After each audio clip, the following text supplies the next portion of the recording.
Qu'est-ce que je pourrais critiquer? Ou qui? Et si je m'attaquais à Belmondo, Jean-Paul, de son prénom.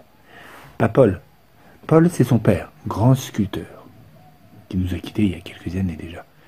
Ou Paul, son fils, qui a été coureur automobile, Formule 1, etc. Il a pas gagné grand-chose. Je crois même qu'il a arrêté. Non, non, je veux vraiment parler de Belmondo. L'une des personnes qui m'a donné envie de faire du théâtre. Avec Evelyne Monvort, ma prof de théâtre, Roland McDan, bah oui, Michel Leb, ah bah oui, et Fernand Reynaud. Des univers complètement différents. Enfin, tous des comiques. À part ma prof et Belmondo, mais Belmondo c'est une sorte de comique aussi. Hein. Et voilà. Sinon ils sont différents. Bon. Belmondo. Parlons de Belmondo. Grand comédien. Le film qui m'a fait découvrir Belmondo, c'est L'As des As. Et pendant très longtemps, ça a été mon film préféré. Avant que les Tontons Flingueurs le déplacent. Et d'autres. Belmondo.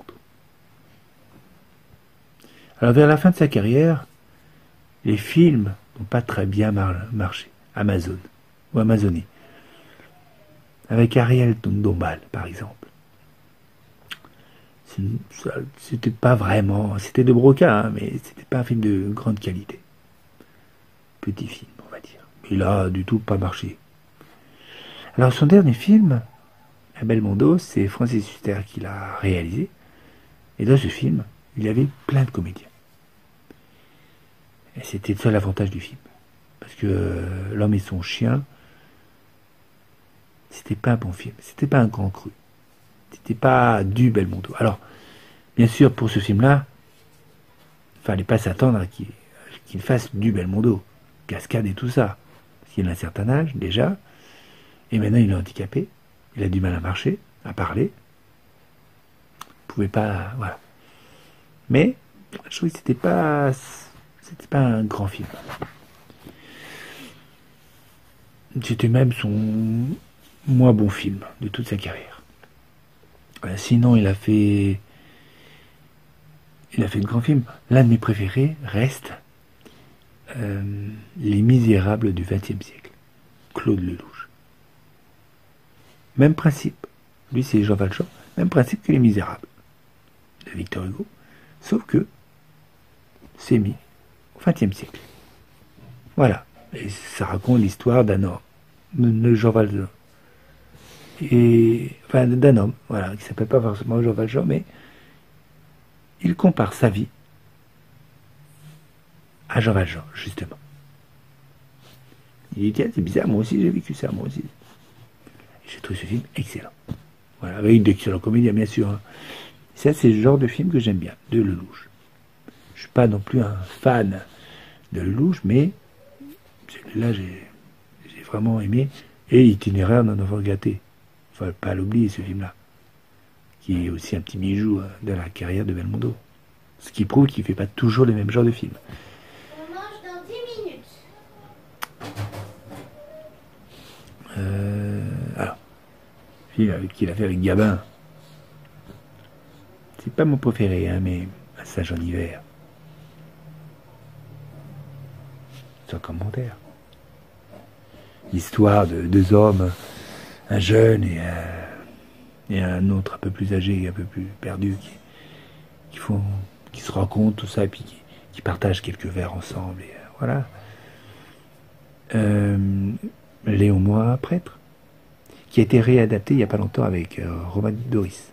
Quelque chose comme ça. Dans ses films les plus récents, il y a aussi Peut-être un film sur le futur, avec justement ce même comédien. Voilà. Il y a quoi encore? Le marginal. Morphalou. C'est assez particulier, mais j'aime bien. C'est pas son meilleur film, hein, mais j'aime bien. J'aime bien sûr, Le Marginal. Il y avait un film que j'aime bien aussi. ou Le Magnifique. Voilà. Où d'un côté il est écrivain, il écrit des romans avec un super-héros, style 007, et il lui arrive des aventures. Et sa vie privée, eh bien, il le tape à la machine, presque. C'est-à-dire, il rencontre une fille, et ça devient l'héroïne du roman, qu'il doit livrer assez rapidement. Mais si quelqu'un lui fait une mauvaise crasse, enfin, lui fait quelque chose de pas bien, il le met dans le roman, et ça devient le méchant. Moi, j'avoue que ça m'arrive aussi de le faire avec mes histoires. Les aventures du Farfadet ou tout ça. Bon. Passons. Qu'est-ce qu'il y a encore de Belmondo? La série des policiers, bien sûr. Les quelques téléfilms qu'il a fait. Comme L'année des fers chauds. Il l'a fait dans les deux rôles et principal. D'abord quand il était plus jeune, avec un très très grand comédien de l'époque, et plus tard avec Nassiri. Voilà, l'une des dernières choses qu'il a faites. Et j'allais oublier l'essentiel, le théâtre. Je suis allé le voir. Alors il a fait Cyrano, il a fait plusieurs pièces avant de commencer le cinéma et après. Le dernier, c'était Frédéric et le boulevard de Crime. D'Éric Emmanuel Smith. Alors, je vous cache pas que j'y suis allé et j'ai aimé ce spectacle. J'ai aimé cette pièce, le voir, tout ça, j'étais là. J'ai acheté le livre de la pièce, comme je collectionne les livres de théâtre. Mais voilà, c'était, je crois, la dernière chose qu'il a fait. Monter sur scène, puis il a eu un malaise, tout ça, bon. Et puis sa santé s'est dégradée. Et il est toujours vivant, par chance. Et là, il y a, à côté de Marseille, un musée qui lui est consacré. Sur Belmondo.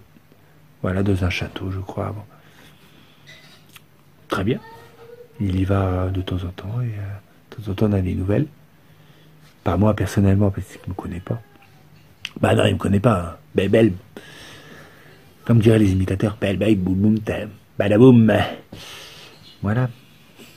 Alors, quand j'étais jeune, j'étais imitateur Belmondo. Hein. À la façon de Michel Leb. Hein. Toc toc, badaboum, ça va. Voilà. Bon, bah, sur cette superbe imitation, je vais peut-être vous laisser dans cette critique de Belmondo. Et je vous donne rendez-vous pour une prochaine critique, très prochainement. Bonsoir, toc toc, c'est moi. Je vous dis bonne soirée ou bonjour.